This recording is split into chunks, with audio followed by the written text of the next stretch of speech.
to authorize or maintain the deadly use of the armed forces of the United States as he determines to be necessary, unquote, under the unconstitutional Iraq AUMF by denying us our rights of habeas corpus again? Your Honor has had our public good application for 7 days. Each day you delay is costing we, the congressionally betrayed people, $2.3 billion in blood debt, and hundreds of Muslims are murdered. Naturally, John Jenkel, the 9/11 bounty hunter, received July 28, 2015. Superior Court of the State of California, County of Sonoma, case number 242-315, John Jenkel, petitioner for the benefit of we, the people of the State of California. Petition for extraordinary relief in the nature of mandamus. The Secretary of State of the State of California, respondent. Authorities, First Amendment, Constitution 4, California, Article 2, Section 1, and Article 6, Section 10. Dated 6/4/8. Time 8 p.m. Place 3 p.m. Excuse me. I, John Jenkel, one of we, the people of the State of California, exercise my right to petition the court to reform government for the public good. I pray the court will issue a writ compelling the Secretary of State for the State of California to disqualify 9 presidential candidates, including Hillary Clinton and John McCain, from holding any office under the United States that affects the State of California. Mandamus must be based. Thank you very much. Maria Stubert, followed by Roseanne.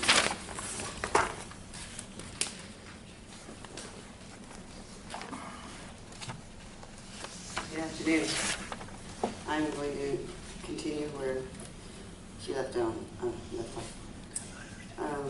Mandamus must be based on these candidates giving aid and comfort to enemies of the State of California who profit from undeclared wars of congressional choice by authorizing the President of the United States to use the armed forces of the United States as he determines to be necessary under Public Law 107-243, the Undeclared War of Choice Act of 2002. This petition for extraordinary relief in the nature of mandamus is supported by a memorandum of points and authorities that compel disqualifications of presidential candidates and any other evidence that I may present at the public hearing on this action for the public good. I declare under penalty of perjury under the laws of the State of California that the foregoing is true and correct, executed in Sonoma County, California, dated February 8th, for John Jenkel, petitioner. 2008. And the other one, number 1, comes now petitioners, John Jenkel, the 9/11 bounty hunter.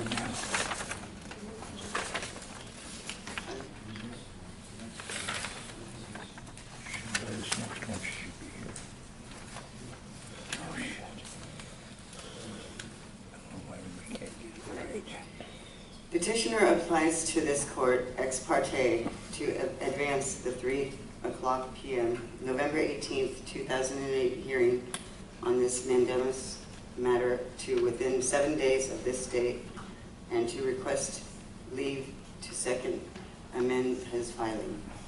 Since petitioner's first 2 filings in this case are no longer entirely relevant due to circumstances beyond petitioner's control, petitioner is granted leave to file his second amended petition.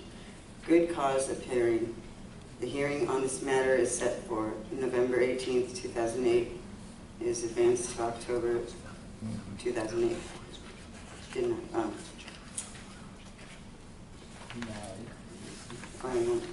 That's our rule. Denied. Insufficient factual showing is verified by rule of court 3.1202 and no declaration on paper notice regarding paper notice, proper notice or immediate danger as. I can't read that. I'm a little bit. Thank you. Roseanne, followed by Chris Gibbon.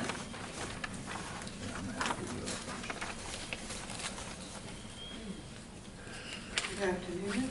I'm going to continue reading on the 9/11 campaign's documents. This is Superior Court of the State of California, County of Sonoma, case number SCV-242315, John Janko and Doe 2315 inclusive petitioners versus Secretary of State respondent. Second petition for the extraordinary relief in the nature of prohibition. Section 3, 14th Amendment, Constitution for the United States, and Article 1, Section 1, 2, 3, Article 2, Section 1, and Article 6, Section 10. 1. Comes now petitioners John Janko, the 9/11 bounty hunter and the 9/11 Truth Campaign to exercise a sacred, inalienable, and constitutionally secured rights to petition 1/3 of the government represented by this honorable court under constitutional law, as ordained by we the congressionally betrayed, now 18,200 billion unsustainably insolvent people of the United States for a redress of grievances through extraordinary relief in the nature of prohibition under Section 10, Article 6 of we, the 256 billion congressionally swindled people's Constitution for the state of 754 congressionally lynched dead Californians.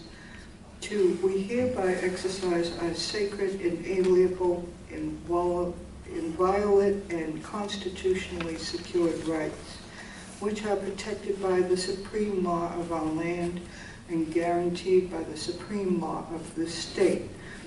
To petition this Court of Supreme Constitutional Law to issue the accompanying order that prohibits our California Secretary of State from entering the names of officially announced 2016 presidential candidates Hillary Clinton, Lindsey Graham, Rick Santorum on any California ballot. Okay. The outstanding, this is supporting documentation. The outstanding public debt as of the 28th of July, 2015, and I will try to say this number, it's very large. It's 18,159,455,214,116 and 4 cents. Thank you. Chris Gibbon, followed by Rich Hannon.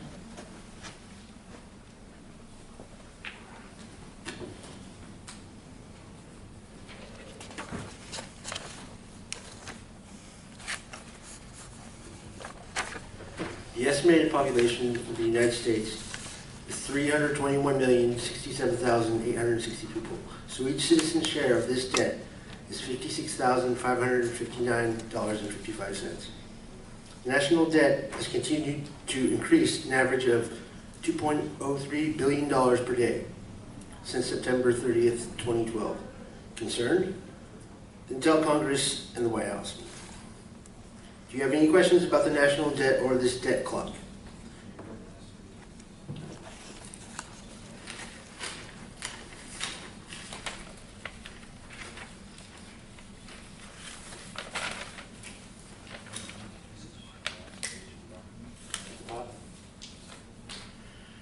Terrorism through the provision of authorities and funding requested by the President to take the necessary actions against international terrorists and terrorist organizations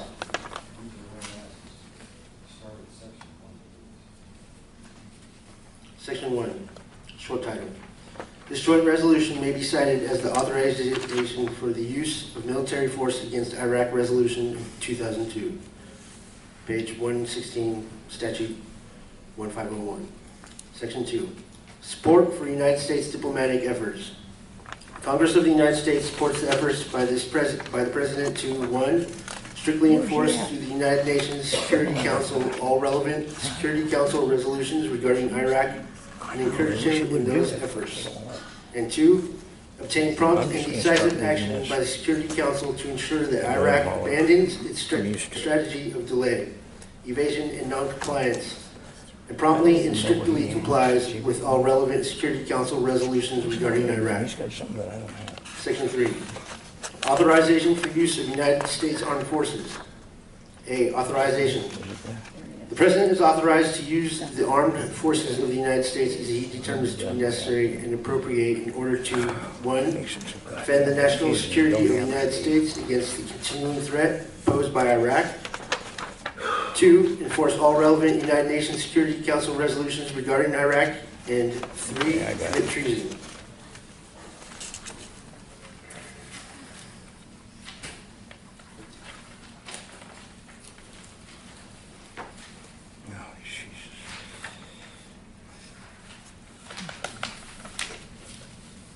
A, the Donald, be our hero. Crazies expert John McCain, jackass expert Lindsey Graham, or martial law 107243 authorizing traitors. So is Hillary, Mrs. Taliban, Bush v. Clinton. Jeb Bush commits treason by helping his brother George cover up 2,982 unplanned murders that he caused on 9/11 by leaving our First Lady to be a sitting duck in the White House for 9/11. Thank you. Rich Hannon, followed by John Jacob.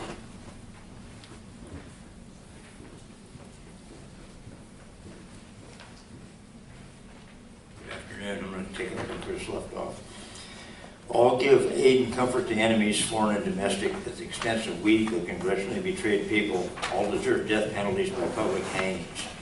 Iran is not a nuclear threat. Our dysfunctional union of states under our elected dictator is. Iran is not the top terrorist promoter. Our martial law 107243 Congress is. Number 1, Joe Biden, John Boehner, Maria Cantwell, Susan Collins, Hillary Clinton, Dianne Feinstein, Lindsey Graham, Orrin Hatch, Darrell Issa, John Kerry, John McCain, Mitch McConnell, Lisa Murkowski, Paul Ryan, Harry Reid, Rick Santorum, Charles Schumer, Jeff Sessions, and 355 other traitors in the 107th Congress treasonably authorized unconstitutional war against Iraq based on the lie that big oil/CIA plant gone bad Saddam Hussein had weapons of mass destruction, of which our government has around 3,000. Their resolution called the Iraq AUMF authorizes the President of our now $18,200 billion dysfunctional union of states to use the armed forces of the United States as he determines to be necessary. In Section 3A, on October 16, 2002, their resolution became public betraying martial law 107243 upon the signature of 2,982 unplanned 9/11 murders causing President George W. Bush. This authorization for unconstitutional war legalizes the United States mass movement world terrorism, creating the greatest gun violence in history. It also created ISIL.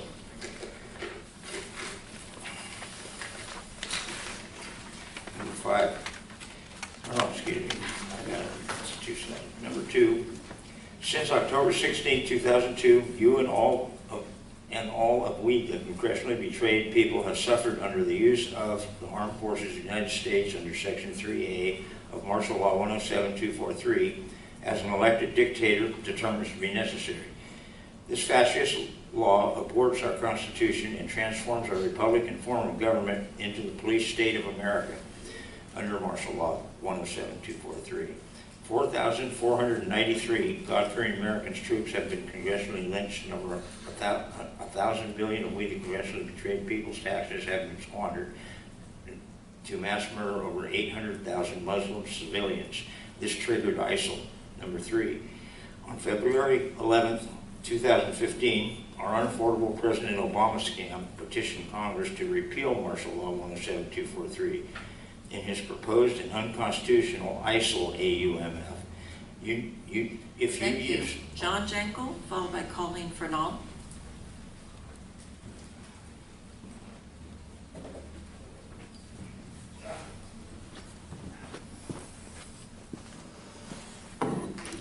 John Jankel, your most violated constituent,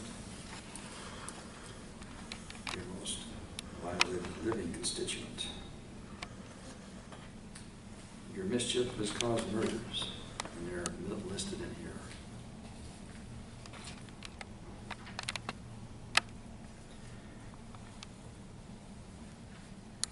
On February 11th, 2015, our affordable President Obama scam petitioned Congress to repeal Martial Law 117243. We got 1/3 the power of the United States behind we the people to get rid of this awful law, which authorizes the President to use the armed forces of the United States, which includes that guy there with a gun, and every mercenary the CIA can find and scrounge. Over 2,400 of them from foreign soil that can't afford to buy dinner, but they're paid by the CIA to come on in Iraq and Syria and kill. They're armed with our arms. We're paying for the whole thing. And you want to talk about the park? It drives me nuts. In order to destroy me, you take away half my horse farm. You take my assistant's babies away. The courts do. You don't do that. I'm sorry. You took away half my horse farm. You haven't heard the end of that. But what I want to point out to you was this document, the Martial Law 117243. You heard today me talking about Andy Lopez. He was shot without due process of law, and that's okay under Martial Law 117243 as a penalty term be necessary. Also,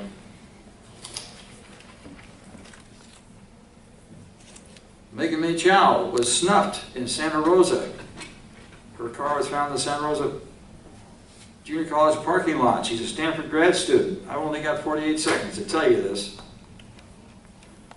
But she caught on that, because of my work, that Rumsfeld, what the hell's his first name? Donald Rumsfeld, ordered stand down of NORAD on 9/11. Another thing that happened here that martial law is covering up was the strangulation death of Charlotte Anna Molinari on April 14, 2012, followed by her father John Charles Molinari, an overstressed pedophile with Sonoma County Sheriff Coroner Steve Freitas determined to be a suicide. And one of the things you talked about in your task force was getting rid of the coroner sheriff. It's long overdue, because you're not getting either one. You're getting corruption. Thank you. Colleen Fernald, followed by, I may have missed you, Mary Morrison. I don't know whether you're still here. Sorry, Mary. Good afternoon. Why was it I didn't get justice, the crimes in my life that my daughter was subjected to? Was it my relationship with Randy Poole or John Jankel, or both? Your task force could be useful to getting to the bottom of that, if it weren't constrained by the desires of your benefactors that fund you, or that put you in a tight spot, or that threaten your children, your livelihood, set you up maybe in crimes. Are you afraid? You swore your oath of office to uphold and defend the Constitution. My constitutional rights were evaporated. So were John Jankel's. So were Andy Lopez's. You think you can just go on with business as usual? I don't think so. Now, somebody told me that give Obama a chance, and here where he doesn't have to worry about his re-election, where he actually can do some good, it looks like on February 11th of 2015, he tried to get Congress to repeal martial law 107243, public law 107243, which leads to martial law anywhere, anytime, any country. There's no due process involved. So we get that law changed. And by the way, I want you to picture your least favorite candidate running for president, winning, and having this power to use force as he determines to be necessary. I want you just to imagine your least favorite candidate having that power. Are you safe? People abroad safe? Well, you could have done something about it, and you haven't. And the Iraq AUMF, and equally unconstitutional Afghanistan AUMF, they lack congressional resolutions by 2/3 of both houses of Congress to declare war. That's all that's needed here, to be honorable, and you can lead the way. And doing that will stop the hemorrhaging of our finances, our debt. You have a lot of debt that you need to pay as well. So we've been betrayed, and the commander-in-chief, who has been called into actual service of the United States to execute legal foreign policy and prevent killing and terrorizing for profit. All members of 8 post-9/11 dysfunctional Congresses are bound by their oaths of office and public employment contracts, as are you, with constituents to support defending constitutional wars. Mary Morrison? I left you some the materials hell's she last doing week. now? I hope you took a look at them. I'm trying to simplify this issue so that you can actually put it on the agenda. Thanks, Colleen. And we can get somewhere instead of Mary? repeating this week after week. Thank you. Followed by Green Hawthorne. Year after year. Okay, the reason why 373 members of the 107th Congress committed treason by authorizing 9/11 attempted white killer George W. Bush to use deadly armed force, including cops and any CIA-hired mercenary with a gun as he determines to be necessary, was to A, hide 2,982 deliberately unsolved murders during the 41-minute late Enron-sponsored and desperate Enron builder Ken Lay planned and Secretary of Selected NORAD stand-down Donald Rumsfeld-aided Enron-sponsored organized crimes on 9/11.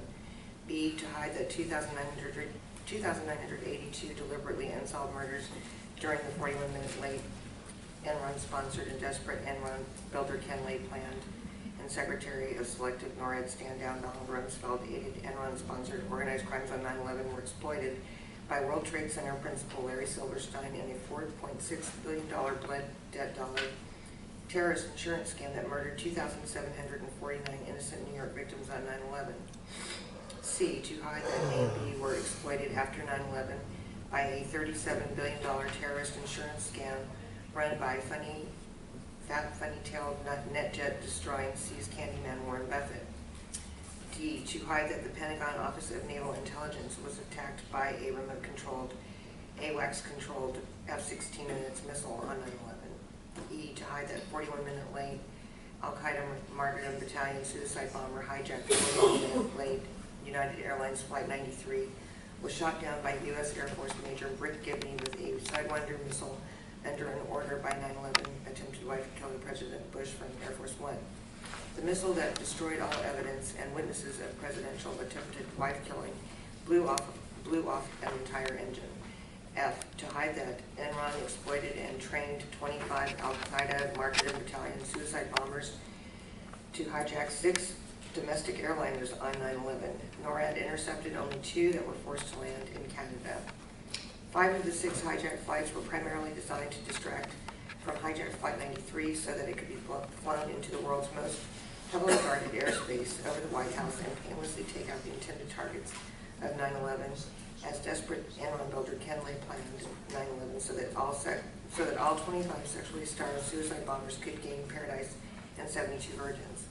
Lay's 9/11 targets were energy czar Dick Cheney and his VP staff from Enron's competitor Halliburton, who were blocking Enron's energy pipeline in Afghanistan. G, to hide that United Airlines Flight 93 headed for San Francisco was held on a New York tarmac until top Enron speculator Warren Buffett could get one of his NetJets, all of which appeared to have been destroyed after 9/11, into position to trail doomed flight number 93. H, to get, thank you. Thank you, Brent Hawthorne, followed by Joshua Ricci.